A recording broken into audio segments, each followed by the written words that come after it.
Right, well I noticed something very interesting, guys. When I did the pause screen, I noticed that we're missing a Jinjo. That's where our last Jiggy is, guys. That hurt. Didn't make a noise. Okay.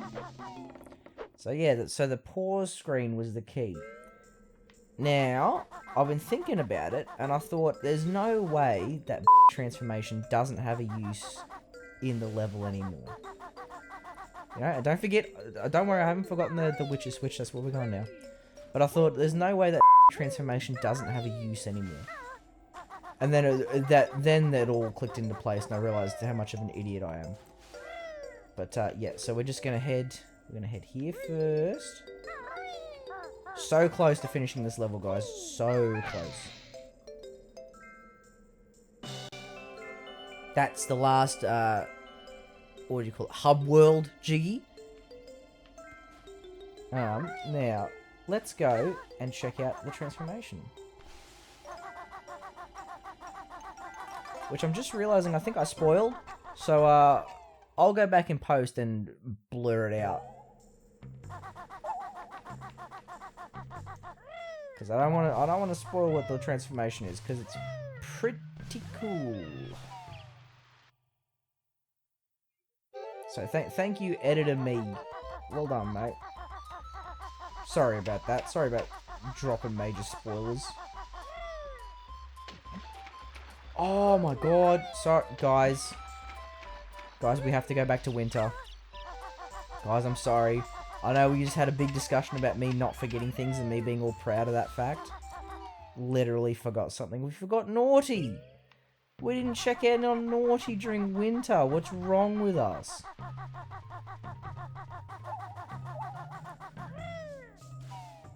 It's alright, it'll be a quick trip. This will be a quick visit. Hey, we're back again. Sorry about that. Ooh, an extra life under the ice. So yeah, if you haven't noticed, it's going to be a bit of a pain in the ass to visit Naughty because he lives under the ice now. And also, as Grunty I'm sure is about to explain. Yes, that's right. Swim under there. Icy water takes double air. Yep, so it's another one of these scenarios where you lose air twice as fast, and it's really tense because I don't like this. Like, and they're pretty unforgiving. Like, this is for a kid. This is a fairly tight timeline. Caw, I don't usually get visitors in winter. That's right, Naughty, and I'm only here because you got this. Hit that music. Look at that. That is a full-ass life bar. Let's get out of here. Sorry, Naughty. We're fucking gone. Alright, I guess the swimming isn't even the hard part. It's getting out, because it's like such a small little outlet. And you can get trapped in like the corner of it, and it can just keep dunking you underwater and murder you. So let's hope that doesn't happen. Okay, no, that was pretty clean. Clean, guys. Nice. I don't know why you would ever go for the extra life at the end. I guess you could go to Naughty's house and then dive back under and go for it, but like, what's the point, guys? What's the point? Just let it rest where it is. You know? I would never. No, thank you. Okay, now we're gonna go see the transformation. Okay, guys? I know I keep teasing it. We're doing it now. Okay? The time is nigh.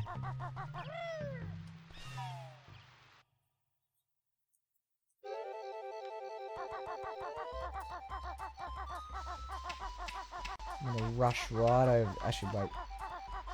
This is probably... If I can do these jumps, this is quicker.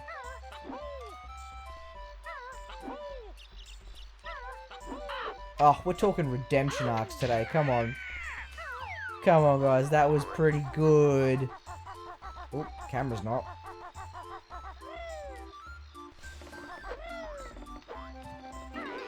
Get some boots. Alright, Mumbo. Time to show these kids what's up. What do you got for me, mate? What's your transformation? Oh, no, wrong button. There you go.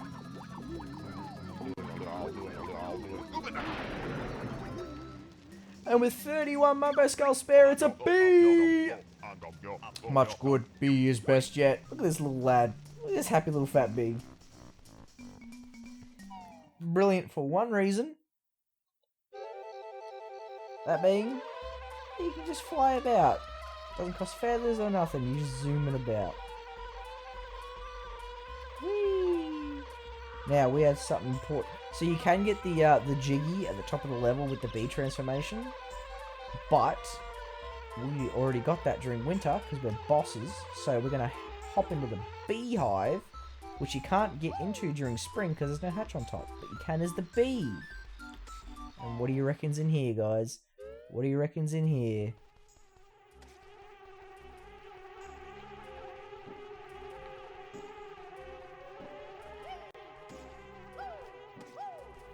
Oh, no, oh, yep, that's good. This last Jinjo with the last Jiggy.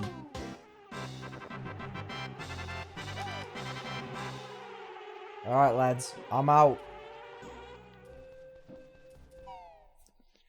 Well, that wasn't painful, was it? We've finished Click Clock Woods, we finished the last level.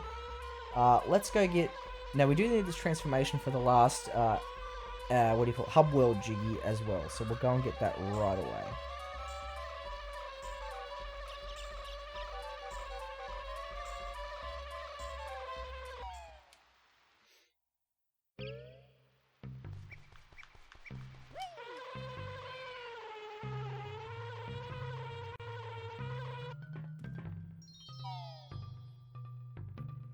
Alright, Bottles, time to tell us. Wow, your best note score for this world is now 100.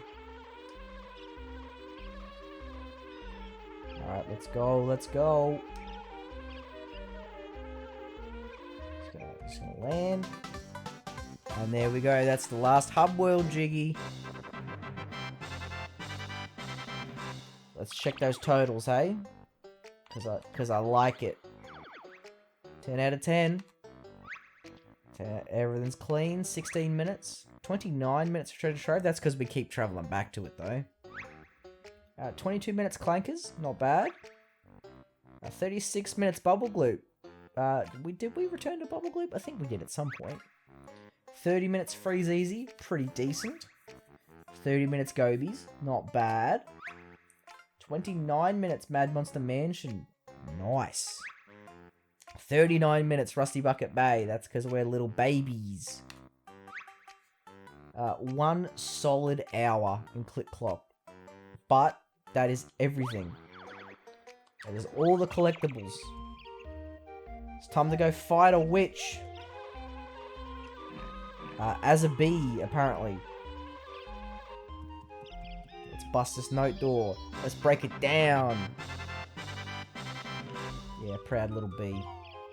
This Mumbo Magic's really holding out. Mumbo Magic get weak. Magic run out. Alright, let's go fight us a witch. Ooh. Look at that jazzy tune. Let's go.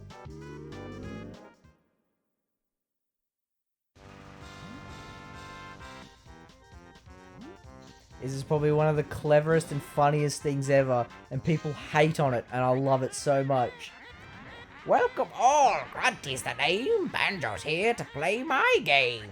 My lair is done, and here he stands, through all my tricks and traps and lands. This final test will see me win. When Banjo fails, then I'll be thin. The prizes on this stand bring joy, from Tooty down to Cuddly Toy. My little quiz will make you sweat, and Tooty you shall never get. 'Cause somewhere soon along the way, your lack of skill will make my day. 'Cause in the fiery pit you'll go, and I will win the prize on show. So step on over to the square. Press A to try it if you dare. So, yep, it's a literal game show. It's a game. There. Now, what did I tell you? I told you right at the start of this playthrough, I said there will be a quiz at the end, so pay attention. Roll that clip. But now here's why, and you probably figured it out if you've been paying attention, which I hope you have. There will be a quiz at the end. That's damn right. That's exactly what I said. There will be a quiz at the end. Now let's hop onto the board. A little answer's all I seek about this game, you furry geek. Alright, question number 1. Treasure trove, sandcastle flies, missing a letter. Oh, what the hell? That's a hard one. Hang on. Pretty sure it has an X. Q. Yes! A lucky guess, you got it right. The next square's yours without a fight. Okay, I'm probably going to stop doing the grunty voice because she's going to talk a lot. And my throat hurts. So yeah, just quickly, just before we continue on, as a kid, this was a horrifying experience, this board game. Oh, there's a fucking surprise. Because there's timed challenges, which if you know anything about me, I hate timed challenges. And there's also insta-death squares. But because I was so afraid of it as a kid, I developed an easy path through this place that uses no time challenges and no death squares. It relies heavily on Joker cards, which we'll get later, and an ideal path all the way through. But let's see the strat in action. Let's see if it actually works, because it can fail. See the picture on my screen? Do you know where you have been?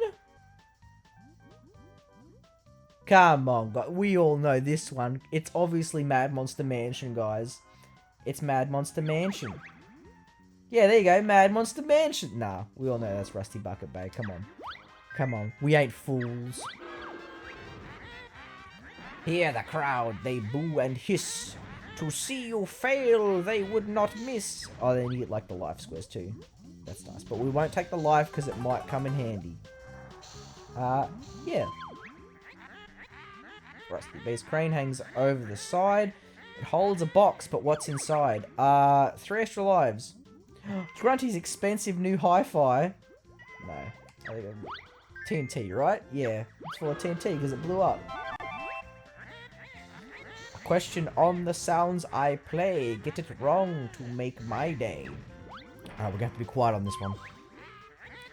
Listen up now then, make your choice. Which character has this dumb voice? Guys, it's one of our best friends. How could we forget? That's Wazza the Walrus, lass. A legend. An absolute legend. Kind of an ass, but a bit of a legend. Just one chance to get this right. Win a Joker and help it might. Alright. We've got to pay attention here. Make your choice. Which character has this dumb voice? Oh, and it might be a bit tricky, because it's a voice we don't hear that often. But well, it's not Bottles, and I'm pretty sure it's not Banjo the stupid fat bear. It's Tootie, your little sister. Each Joker card that you have got will skip one question. That's your lot. So now you see my strategy? Press B to use it, you little cheat. When on a square, you'll get cold feet. Alright, next one. See the picture on my screen? Do you know where you have been? Oh, that's a bit tricky. Oh no, those are... Okay, it's low res, but those are like Egyptian hieroglyph banjos, which was really only one area. That's Gobi's Valley. Damn straight. Alright, banjo question. Freeze easy slalom courses crash. 300. Man, these are some hard questions I'm getting now. I reckon it would only be like 28. Oh no! Oh, so we take a hit. Fail a square and you'll feel pain. Please press A to try again. Man, I'll tell you what, I've been getting some harsh questions. What you have found won't stop me making Tootie round. Damn, Grunty. Haunted mansion in my ground. How many ways in could be found? What are these questions? 9. Oh. These are some harsh questions, guys. I've never had them this tough before. Okay. Prepare yourself to take a whack. Pick this test. You won't come back. We won't pick the test because I'm about to show you what the Joker cards come in handy for. Just skipping that bad boy. Joker misses out a square. Accept the test. You did not dare. So now you're starting to get the strat we got going here, right? Well, we are running pretty long on this episode, so I reckon we'll call it there. We'll continue and probably finish this board game next time. Until then, guys, please remember that I love you all very much, and I hope very much to see you all in the next episode. Alright, guys. Catches. Alright, I have thought. I have deliberated. I have gotten all the names of every level on tiny bits of paper and rearranged them and shuffled them around. And here we are at our final ranking. This is definitive. Now before we start, please just remember, as always, this is my list. This may not be based entirely on the level's merits, but my enjoyment of them. I've tried to base this list on the aesthetics of the level, on the difficulty of the level, in that sometimes it may seem unfair, like insta-death pits, or challenges that I deem to be a little bit of a difficulty spike. Those of you who have been watching will probably know what those challenges are. But yeah, let's jump into it. Starting down the bottom, here's the first bit of a reshuffle. Bubble Gloop Swamp is now in my number 9 spot. So it's found its way to this spot, partially because the level is a little bit uninteresting. The themes don't really click with me. Swamp levels have never really been my thing. The transformation is pretty good. That actually would bump it up a couple of points, except one of the only uses for the transformation is that Mr. Vile fight, which is one of those aforementioned difficulty spikes that I'm not overly fond of. But yeah, mainly just aesthetic wise, it doesn't really do it for me, unfortunately. Hitting the number 8 spot now, Clanker's Cavern. Surprisingly enough, Clanker's Cavern, while not fantastic, I feel has enough interesting elements to push it above Bubble Gloop Swamp. You've got the whole aspect going inside Clanker. You've got the underwater aspect and a little bit of above ground. I would have preferred to see more above ground. I feel like it was an introductory water level, which meant it had to push it more underwater, which I feel maybe hurt it a little bit. But yeah, it finds its way into number 8. Number 7, Rusty Bucket Bay. Now hear me out on this one, alright? I enjoy Rusty Bucket Bay's aesthetic. I enjoy its music, I enjoy its setting. I do not enjoy the insta-death pits in that room, you know which room I'm talking about. I feel like they're a tad unfair, especially when you slide off the edge. I also am not a huge fan of the water that makes you lose air, or the TNT box fight. Yeah, just a lot of things sort of working against it here. Now remember, I'm not saying that these challenges are all unfair. At the late stage of the game, they're pretty fair, but I don't enjoy them personally. So that's why Rusty Bucket Bay has hit the number 7 spot. Okay, number 6, actually pushing ahead, surprisingly, Mumbo's Mountain. I feel like I've been a bit harsh on Mumbo's Mountain this whole time. I sort of stuck it down the bottom and I left it there because I never really thought about it anymore. And I put it down there because it was a tutorial level. And I feel like that made me harshly judge it, unfairly judge it. I think that it, for what it is as a tutorial level, it does an excellent job. I think it also showcases a pretty good variety in a small setting. It's very condensed, but you got the mountainous area, you have the gorilla area, You have the stone towers area. It is simplistic, but in its simplicity, I think that it's done really well. And I have to say that giving it a fair chance, it has definitely pushed it up for me. Okay, coming in at the number 5 spot, Freeze Easy Peak. Now, Freeze Easy Peak is a bit of an enigma for me. While I do enjoy its setting, I think that it maybe is sort of lost in the mix. That's why it tends to find itself in the middle. It doesn't have any real standout challenges, but what is there is quite fun.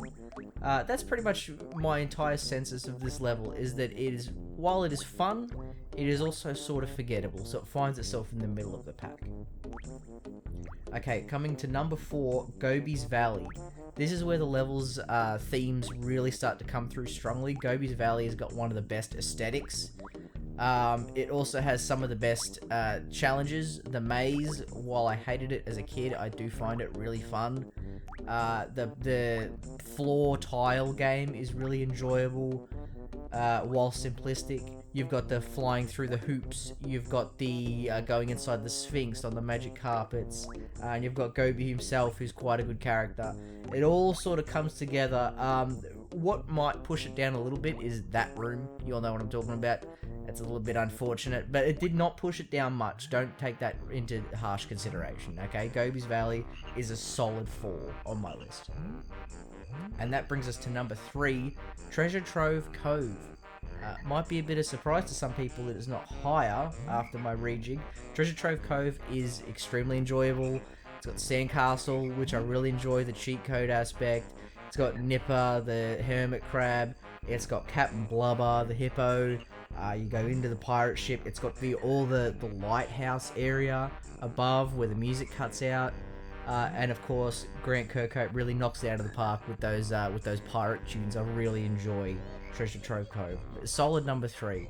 Couldn't beat out number 2, Mad Monster Mansion. This one, I will admit, is probably entirely because of the aesthetic. I love the haunted, spooky house aesthetic of it. It does have decent variety. You've got all the rooms in the mansion, which is a really cool aspect. You know, the different aspects of this house.